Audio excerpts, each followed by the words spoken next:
Welcome to EduRev. Hello, my name is Harshmeet Singh and I've been teaching Indian polity to UPSC civil services aspirants over the past 5 years now. In this video, we will be discussing one of the most important acts that the British had introduced for India before our eventual constitution came into being. We will be discussing the 1919 Government of India Act and the events that took place after that act just before the Government of India Act 1935. I hope you have seen the first 3 parts of this video series so that you know the background of all these acts और आपको समझ में आए कि हाँ 1919 act तक कहानी actually पहुंची कैसे है. So let's begin. Now, Government of India Act 1919 was a very important act for various reasons. बहुत कुछ उस टाइम पे हो रहा था 1919 एक्ट के आसपास. Mahatma Gandhi had come to India, वो इंडिया आ चुके थे. The British were also after the World War, they wanted to consolidate their powers in India. India had always been the jewel of the British crown. British को जितना पैसा India से आता था, जितनी पावर्स इंडिया से आती थी, वो कहीं से नहीं आती थी. दैट इज वाई वो चाहते थे कि इंडिया पे कंट्रोल और उनका स्ट्रॉन्ग हो, but the Congress on the other hand was not happy. It was also a time जब 1916 के बाद Muslim League and the Congress had come together and they together demanded कि रिफॉर्म्स हम लोग को चाहिए अभी के अभी. In that scenario, this act came into being. The 1919 Act is based on the report given by Edwin Montagu, who was the Secretary of State for India, and Lord Chelmsford, who was the Viceroy.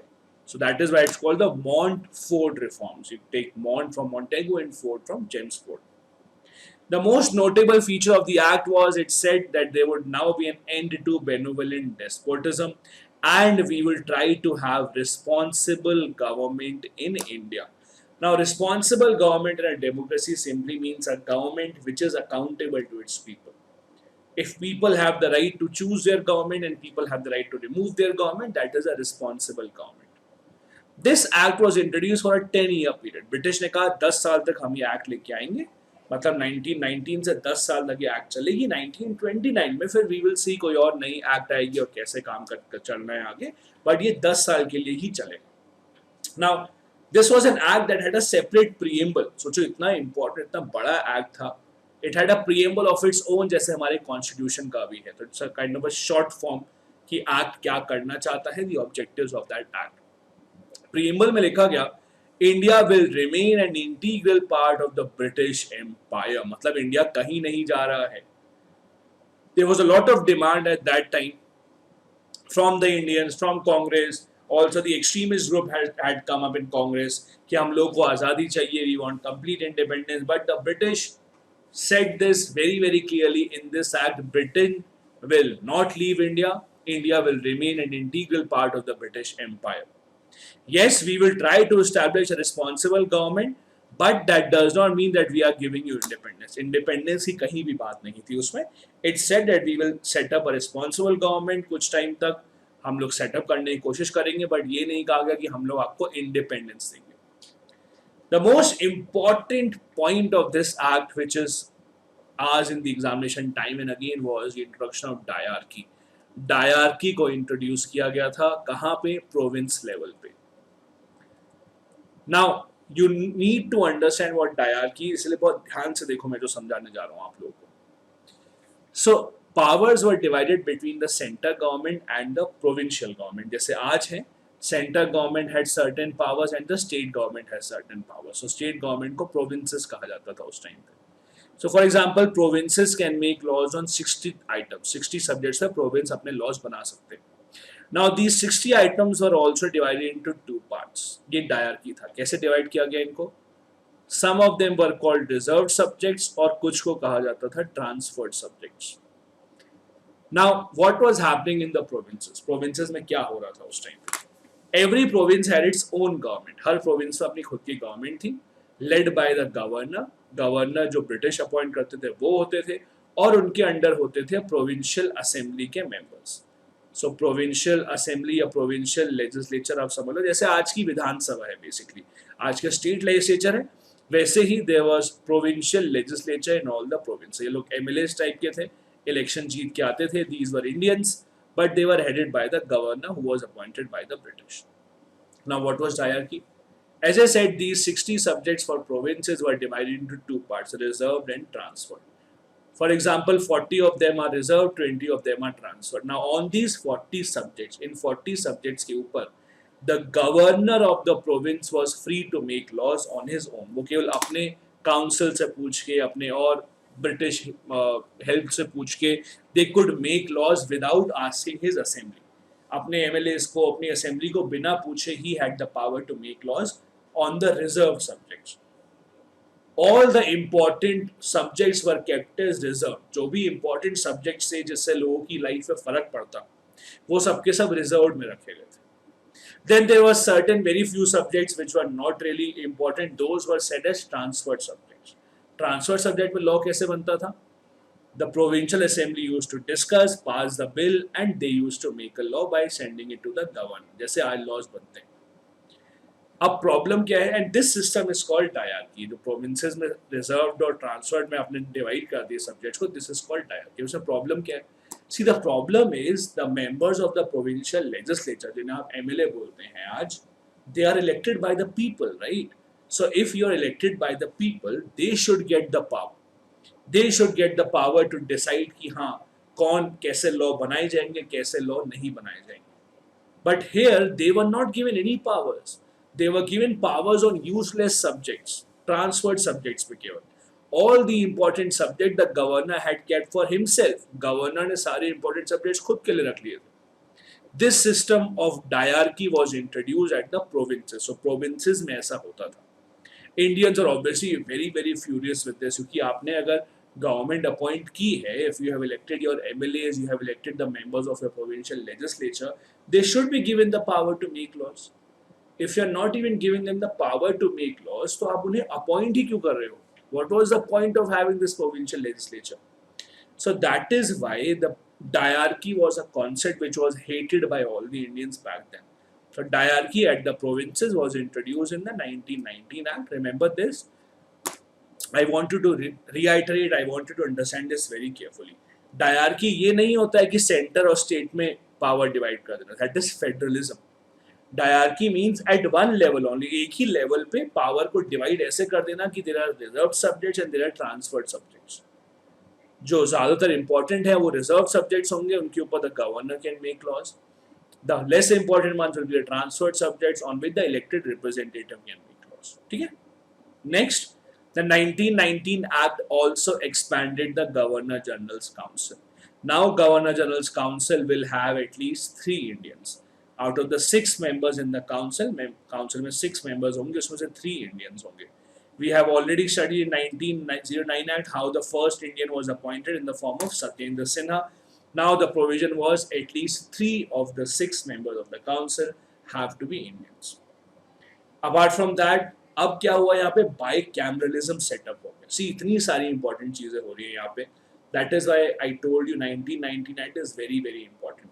So a bicameral legislature was set up at the centre. Bicameral मतलब 2 houses. जैसे आज है our parliament has 2 houses, there is the Lok Sabha, there is the Rajya Sabha. ऐसे ही bicameral legislature was set up at the centre. Centre में 2 house बना दिए गए थे, one legislative assembly and the other house was the Council of States. आज भी राज्य सभा is called the Council of States. So हमारा bicameralism की शुरुआत भी 1919 से हुई थी. Now, Legislative Assembly was the lower house, Council of State was the upper house. I had told this to you in one of the earlier videos also. मैंने पिछली video में भी आपको ये बात बताई थी. The easiest thing for me as a teacher is to tell you to remember everything. ये भी याद कर लो, ये भी याद कर लो, कितने members कहाँ आते सब याद कर लो. But from the student's point of view, I know for a fact it's not possible to remember all these numbers. These are very confusing. आप जितना ज़्यादा पढ़ोगे उतना आप भूलते चले जाओगे. So my advice would be don't focus on these numbers. There's a very very little chance that these numbers will be asked और पूछे भी गए तो कोई बात नहीं. Let's not focus on that because you can utilize your time and memory in much better things. So what you have to remember is this now. Legislative Assembly, which was a lower house, it had a 3-year tenure. Total members were 145, बस इतना याद रखो and that would be good enough. Just for clarity, out of these 41 were nominated and 104 were elected, and this is how they were elected. depending upon their background in their community. The Council of States, on the other hand, which was the upper house, it had 60 members. 33 were elected, 27 were nominated. The Council of States had a 5-year term. So, as far as the advice that I can give you, that would be don't focus too much on the number of members, from which community did they come. At best, try and remember the total number. So, Legislative Assembly had a total of 145 members, Council of States had a total of 60 members, and remember the term. So, Assembly had a term of 3 years, Council had a term of 5 years. As long as you remember that, you should be good to go. Then, Public Service Commission was set up for the first time in India in 1990. Another very, very important point was Office for High Commissioner for India was set up in London. And now this is very, very important. The Act said, since the Act was only for 10 years, मैंने बताया था, Act 10 साल के लिए था, 1919 से 1929 तक. Act में ये भी था कि 10 साल के बाद, after 10 years, एक commission भेजी जाएगी. One commission would be sent to India to see कि भैया कैसे Act ने क्या क्या changes किए, and the commission will suggest कि आगे हमें क्या changes करने हैं उसके बाद. This was famously called the Simon Commission. So जो Simon Commission बाद में आया था, साइमन कमीशन के आने के लिए पहले इस एक्ट में ही लिख दिया गया था कि वो साइमन कमीशन जैसी कोई चीज आएगी in the next 10 years, something like this would happen. So the Simon commission that came up in 1927, उसके बारे में इस एक्ट में ही था. ऑल्दो एक्ट के हिसाब से 1929 में आना था after 10 years, but there was so much protest in India कि वो पहले ही आ गई थी. Then in 1919 act, people were given the right to vote, but very, very few of them. कुछ ही लोगों को right to vote दिया गया था. ये सब condition satisfy करेंगे, only then you could have the right to vote. If you have property with rental revenue, taxable income, you must have past experience in the council, you must have membership of university senate, local bodies में membership होनी चाहिए. Basically, it was very, very difficult for a common Indian or a common citizen to have the right to vote.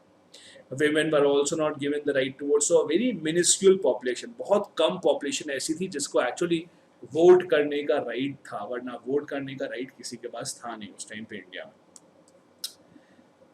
जो Indians थे Viceroy Council में, as I said, they were increased to 3.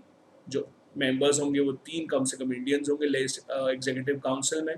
However, ये जो increase किया गया था Indians को कोई फायदा हुआ नहीं था. क्यों नहीं फायदा हुआ था? Because they were still just an advisory body. जो डिसीजन लेना होता था वो तो वाइसरॉय गवर्नर जनरल खुद ही लेते थे. Specially the Indians in the council, they were just an advisory member. So they used to advise ऐसे करना चाहिए, ऐसे नहीं करना चाहिए, but nothing of that actually turn into paper. Now the next major act that came for India was the government of India act 1935. Such a major act that even today most of our constitution is based on that act.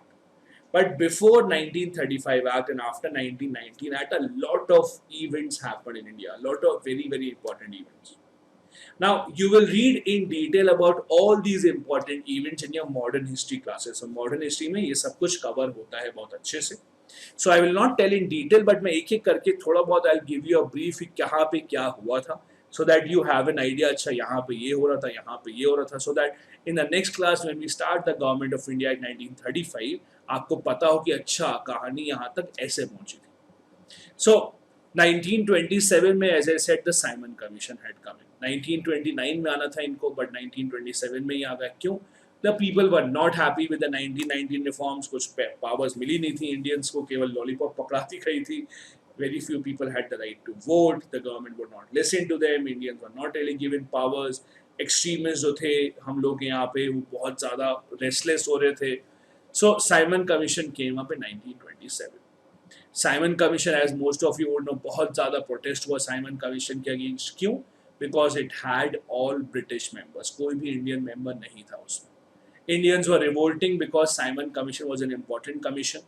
और ये Indians ने कहा कि अगर Simon commission is deciding India's future, अगर India का future Simon commission decide कर रहा है, at least Indians should have representation in the Simon commission. So they wanted Simon commission में इंडियंस भी हो, बट ऐसा हुआ नहीं. A lot of protest happened, बदले में लाठी चार्ज हुआ. In that lathi charge one of the biggest leaders of that time, Lala Lajpat Rai, passed away. He was hit on the head by one of the lathis and he passed away.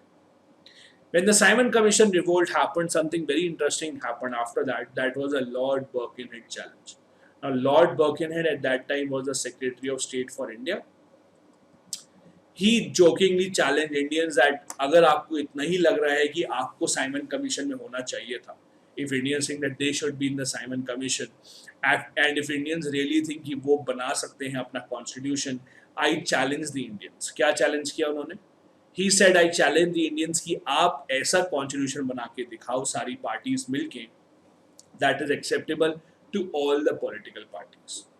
He wanted to say कि ऐसा कोई constitution हो ही नहीं सकता, ऐसा सब लोग agree करेंगे. सो अगर आप अग्री नहीं करते हो तो we don't care. Lord Birkenhead challenge कि ऐसा कॉन्स्टिट्यूशन अगर आप बनाते हो which all the parties agree to, we will give you that constitution. Indians accepted the challenge. All party meeting was held. A committee was formed. और उस committee ने पहली बार इंडियंस ने मिल के कॉन्स्टिट्यूशन बनाने की कोशिश की. That was famously called the Nehru Report. Nehru Report on the name of Motilal Nehru, not Jawaharlal Nehru. Although Jawaharlal Nehru was a member of the committee, but the head of the committee was his father, Motilal Nehru. So, Nehru Committee gave the report, which was first attempt of Indians at constitution making. Nehru Report had a lot of things like fundamental rights, like universal suffrage, etc. But interestingly, and this is very interesting, Nehru Report ने ये नहीं कहा कि हम लोगों को complete independence मिलेगी. See, complete independence even at that time was such a huge idea कि हम लोगों को खुद ही यकीन नहीं था कि complete independence मिल जाएगी. So Nehru Report never said complete independence would be given. Anyway, when the Nehru Report came out, it was discussed by all the committees, and as expected, Jinnah did not accept that. Jinnah said no. We need more points about the minority protection. Muslims are not given adequate protection, so I don't accept this. और जिन्ना ने क्या किया? जिन्ना ने बदले में अपने खुद के 14 points निकाल दिए. Famously called the Jinnah's 14 points. He said, I don't accept the Nehru report because minorities का ख्याल नहीं रखा गया है उसमें. Muslim minorities have not been given their right. उनकी प्रोटेक्शन के लिए I am giving my own 14 points. Famously called Jinnah's 14 points, जिसमें कहा गया था माइनॉरिटी गर्ल सीट्स रिजर्व होंगी, बिना माइनॉरिटी से पूछे हुए कोई डिसीजन नहीं लिया जा सकता है, every community would vote separately in the parliament. इस टाइप की चीज़ें जिन्ना ने कही थी, which obviously was not acceptable to the Congress, to Hindu Mahasabha and other parties of that time. So Jinnah's 14 points obviously not acceptable. Nehru report भी accept नहीं हुई. क्यों? Because Jinnah had protested against this. Then came 1930, the civil disobedience movement, which started with the Dandi March that Mahatma Gandhi had started. Now, the civil disobedience movement was a major movement, one of the biggest all India movements that were headed by Mahatma Gandhi, mass movement in which everyone was asked to break the salt law. Now, the salt law was one of the most cruel laws that the British had introduced. British के आने से पहले in the coastal areas in India everyone used to make their own salt. कोई tax नहीं था उस पर. When the British came here they said if you make salt you will have to pay tax, and then they said no, we will not allow anyone to make salt केवल हम बनाएंगे और आपको बेचेंगे.